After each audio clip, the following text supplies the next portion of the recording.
Sejarah lembaga perkreditan rakyat mulai pada masa kolonial Belanda pada awal abad ke-19 dengan dibentuknya lumbung desa, bank tani, dan bank lembaga desa untuk membantu para pegawai, buruh, dan petani untuk melepaskan diri dari jerat pelepas uang atau rentenir yang memberikan kredit dengan bunga yang tinggi. Pasca kemerdekaan Indonesia, didirikan beberapa lembaga keuangan dan lembaga keuangan di pedesaan seperti Bank Pasar, Bank Karya Produksi Desa atau BKPD, dan Lembaga Dana Kredit Pedesaan atau LDKP oleh pemerintah daerah pada awal tahun 1970-an. Pada tahun 1988, pemerintah mengeluarkan Paket Kebijakan Oktober 1988 atau Pakto 1988 melalui keputusan Presiden RI nomor 38 yang menjadi momentum awal pendirian BPR-BPR baru. Kebijakan tersebut memberikan kejelasan mengenai keberadaan dan kegiatan usaha Bank Perkreditan Rakyat atau BPR dengan dikeluarkannya Undang-Undang Nomor 7 Tahun 1992 tentang Perbankan. BPR diberikan landasan hukum yang jelas sebagai salah satu bank selain bank umum. Sesuai Undang-Undang Nomor 7 Tahun 1992 tentang Perbankan, lembaga keuangan bukan bank telah memperoleh izin usahanya dari Menteri Keuangan dapat menyesuaikan izin usahanya sebagai bank. Selain itu dinyatakan juga bahwa lembaga-lembaga kecil seperti bank desa, bank pasar, lumbung desa, bank pegawai, LPN, LPD, BKD, BKK, KURK, LPK, dan BKPD serta lembaga-lembaga lainnya dipersamakan dengan itu dapat diberikan status sebagai BPR dengan memenuhi persyaratan dan tata cara yang sesuai dengan peraturan pemerintah. Demikianlah penjelasan tentang sejarah dari perkreditan perbankan. Baiklah, kali ini kita akan membahas tentang pengertian BPR atau Bank Perkreditan Rakyat. BPR atau Bank Perkreditan Rakyat adalah bank yang melaksanakan kegiatan usaha secara konvensional atau berdasarkan prinsip syariah yang dalam kegiatannya tidak memberikan jasa dalam lalu lintas pembayaran. Kegiatan BPR jauh lebih sempit jika dibandingkan dengan kegiatan bank umum. Karena BPR dilarang menerima simpanan giro, kegiatan falas, dan perangsuransian.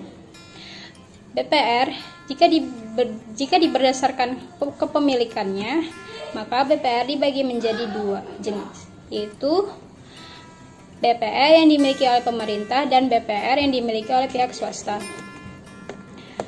Berdasarkan cara pengelolaannya, BPR juga dibagi menjadi dua jenis, yaitu BPR yang dikelola berdasarkan prinsip perbankan secara umum atau konvensional, sering juga disebut atau disingkat dengan sebutan BPR. Dan yang kedua, BPR yang dikelola berdasarkan prinsip-prinsip syariah, sering juga disebut atau disingkat dengan sebutan BPRS. Kita akan membahas tentang perbedaan terhadap tugas dan fungsi antara bank umum dan bank perkreditan rakyat. Bank dalam melaksanakan tugas dan fungsi dibedakan antara bank umum dan bank perkreditan rakyat. Kegiatan bank umum lebih luas jika dibandingkan dengan bank perkreditan rakyat.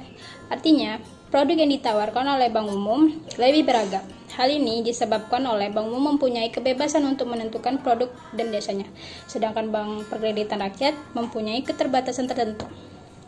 Dan di sini kita akan membahas sekilas tentang tugas dan fungsi bank umum. Yang pertama, menghimpun dana, yang kedua, menyalurkan dana atau kredit, dan yang ketiga, memberikan jasa-jasa lain.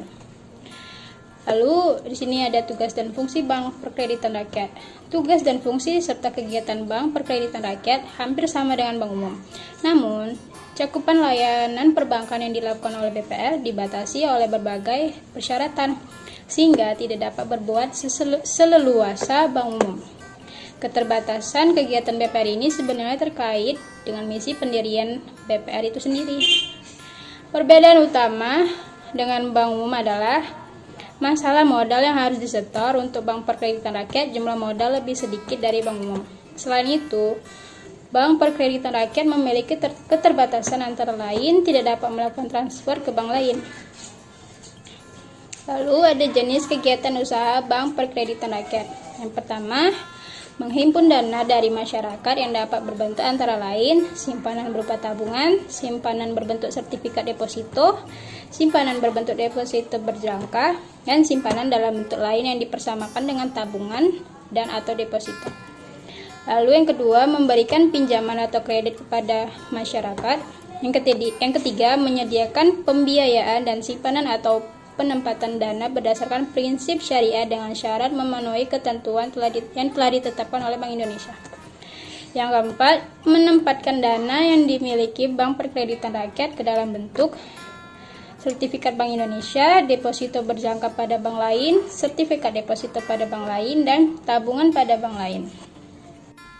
Usaha yang tidak boleh dilakukan BPR, yang pertama, menerima simpanan berupa giro, yang kedua, melakukan kegiatan usaha dalam valuta asing, yang ketiga, melakukan penyertaan modal dengan prinsip prudent banking dan concern terhadap layanan kebutuhan masyarakat menengah ke bawah, yang keempat, melakukan usaha perasuransian, yang kelima, melakukan usaha lain di luar kegiatan usaha sebagaimana yang dimaksud dalam usaha BPR. Asas BPR.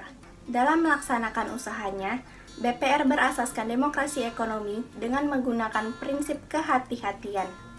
Demokrasi ekonomi adalah sistem ekonomi Indonesia yang dijalankan sesuai dengan pasal 33 Undang-Undang Dasar 1945 yang memiliki 8 ciri positif sebagai pendukung dan 3 ciri negatif yang harus dihindari, yaitu free fight liberalism, etatisme, dan monopoli. Ada beberapa tujuan dari BPR. Yang pertama, untuk memenuhi kebutuhan jasa pelayanan perbankan bagi masyarakat pedesaan. Yang kedua, untuk menunjang pertumbuhan dan modernisasi ekonomi pedesaan, sehingga para petani, nelayan, dan juga para pedagang kecil dapat terhindar dari rentenir atau lintah darat. Yang ketiga, untuk melayani kebutuhan modal dengan prosedur pemberian kredit yang mudah dan sederhana. Yang keempat, ikut serta dalam memobilisasikan modal untuk keperluan pembangunan dan membantu rakyat dalam menabung dan berhemat. Peran BPR. Penyaluran dana masyarakat dilakukan dalam bentuk pemberian kredit kepada UMK dan masyarakat pedesaan. Kredit yang disalurkan oleh BPR sebagian besar berupa kredit modal kerja yang dibagi lagi dalam beberapa jenis sesuai dengan bidang usahanya. Yang pertama, KMK sektor perdagangan, yang kedua KMK sektor industri, yang ketiga KMK sektor pertanian, dan yang keempat KMK sektor jasa. Selain kredit modal kerja, sebagian kecil dana oleh BPR disalurkan dalam bentuk kredit konsumtif untuk beberapa nasabah perorangan. Efektivitas BPR dalam membangun ekonomi kerakyatan di pedesaan. Efektivitas BPR dalam upaya membangun ekonomi kerakyatan berkaitan erat dengan sistem kredit yang ditetapkan. Efektif artinya sistem perkreditan BPR yang memiliki karakteristik dapat memberikan kesempatan bagi masyarakat pedesaan agar bisa dengan mudah memanfaatkan kredit tersebut. Untuk mengetahui jangkauan terhadap nasabah, ada beberapa indikator, yaitu yang pertama jumlah nasabah, yang kedua pertumbuhan jumlah nasabah per tahun. Adapun beberapa faktor yang menunjang keberhasilan BPR dalam memperoleh partisipasi dari masyarakat pedesaan, antara lain yang pertama strategi jemput bola, yaitu pembukaan pos-pos pelayanan keliling, terutama di daerah yang strategis seperti balai desa, pasar, sekolahan, dan lain-lain. Yang kedua tabungan wajib, yaitu setiap debitur diwajibkan untuk menabung sebagai investasi masyarakat dalam rangka untuk penumpukan modal BPR dan membantu pembangunan di daerah pedesaan. Besarnya bunga tabungan wajib bervariasi tergantung pada besarnya pinjaman, pola angsuran, dan jangka waktu pengembaliannya. Sasaran BPR. Adapun sasaran dari dibentuknya BPR adalah untuk melayani kebutuhan masyarakat, khususnya petani, peternak, pedagang, pengusaha kecil, pegawai, dan pensiunan. Karena sasaran ini belum terjangkau oleh bank umum dan untuk lebih mewujudkan pemerataan layanan perbankan, pemerataan kesempatan berusaha, pemerataan pendapatan, dan agar mereka tidak jatuh ke tangan para pelepas uang seperti rentenir. Selanjutnya, kepemilikan BPR. Ada 5 syarat kepemilikan BPR. Yang pertama, BPR hanya dapat didirikan dan dimiliki oleh warga negara Indonesia, Badan Hukum Indonesia yang seluruh pemiliknya warga negara Indonesia, pemerintah daerah, atau dapat dimiliki bersama di antara warga negara Indonesia. Yang kedua, BPR yang berbentuk hukum koperasi, kepemilikannya diatur berdasarkan ketentuan dalam Undang-Undang tentang Perkoperasian yang berlaku. Yang ketiga, BPR yang berbentuk hukum perseroan terbatas, sahamnya hanya dapat diterbitkan dalam bentuk saham atas nama. Yang keempat, perubahan kepemilikan BPR wajib dilaporkan kepada Bank Indonesia. Yang terakhir, yang kelima, merger dan konsolidasi antara BPR, serta akuisisi BPR wajib mendapat izin Meritet Keuangan sebelumnya setelah mendengar pertimbangan Bank Indonesia. Ketentuan mengenai merger, konsolidasi, dan akuisisi ditetapkan dengan peraturan pemerintah. Alokasi kredit BPR. Dalam mengalokasikan kredit, ada beberapa hal yang harus diperhatikan oleh BPR. yaitu yang pertama, dalam memberi kredit, BPR wajib mempunyai keyakinan atau kemampuan dan kesanggupan debitur untuk melunasi utangnya dengan perjanjian. Yang kedua, dalam memberi kredit, BPR wajib memenuhi ketentuan Bank Indonesia mengenai batas maksimum pemberian kredit, pemberian jaminan atau hal lain yang serupa yang dapat dilakukan oleh BPR kepada peminjam atau sekelompok peminjam yang terkait, termasuk kepada perusahaan-perusahaan dalam kelompok yang sama dengan BPR tersebut. Yang ketiga, dalam memberi kredit, BPR wajib memenuhi ketentuan Bank Indonesia mengenai batas maksimum pemberian kredit, pemberian jaminan atau hal lain yang serupa yang dapat dilakukan oleh BPR kepada pemegang saham, anggota Dewan Komisaris, anggota direksi, pejabat BPR lainnya, serta perusahaan-perusahaan yang termasuk di dalamnya. Yang selanjutnya ada jenis dan bentuk hukum BPR.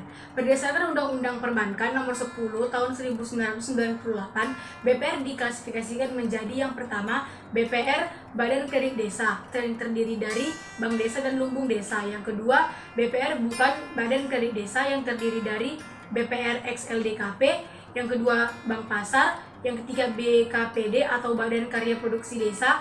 Yang keempat, ada Bank Pegawai. Yang ketiga ada LDKP atau Lembaga Dana dan Kredit Perdesaan.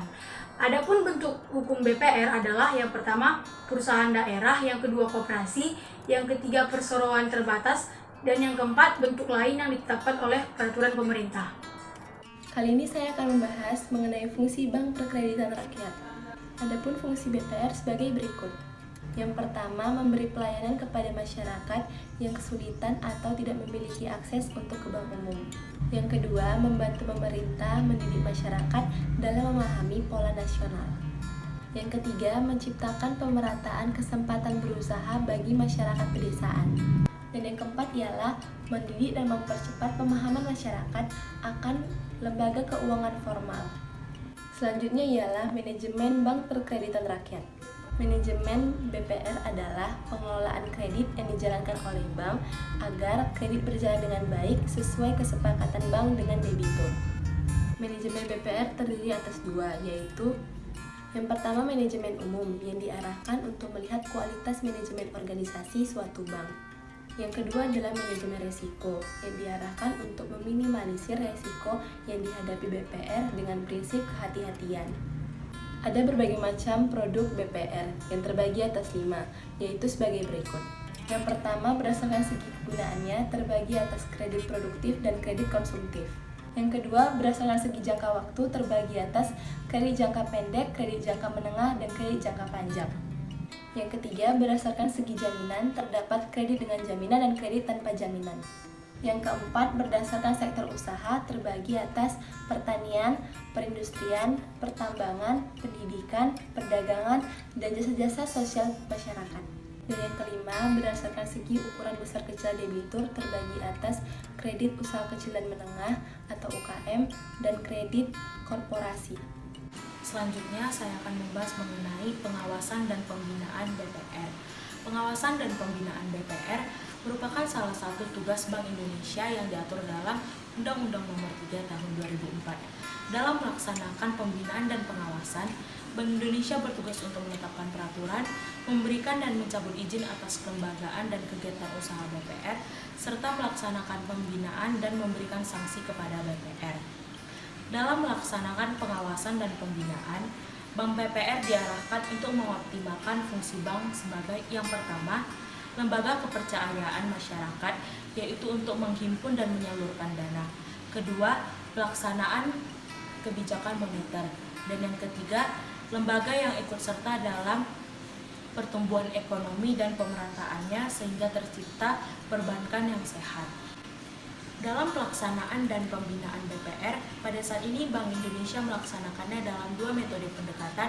Yang pertama, pengawasan berdasarkan kepatuhan, yaitu untuk ketentuan-ketentuan yang berkaitan dengan operasi dan pengelolaan bank.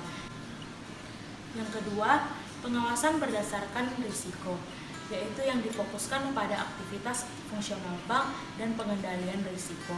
Ketersediaan masyarakat dalam memberikan dananya kepada BPR tanpa adanya jaminan berupa benda semata-mata hanya berupa kepercayaan bahwa dana tersebut suatu saat akan kembali beserta dengan sejumlah penghasilan dari bunga. Hilangnya kepercayaan masyarakat terhadap BPR akan berpengaruh terhadap BPR yang lainnya. Hal ini tentu akan menyulitkan BPR.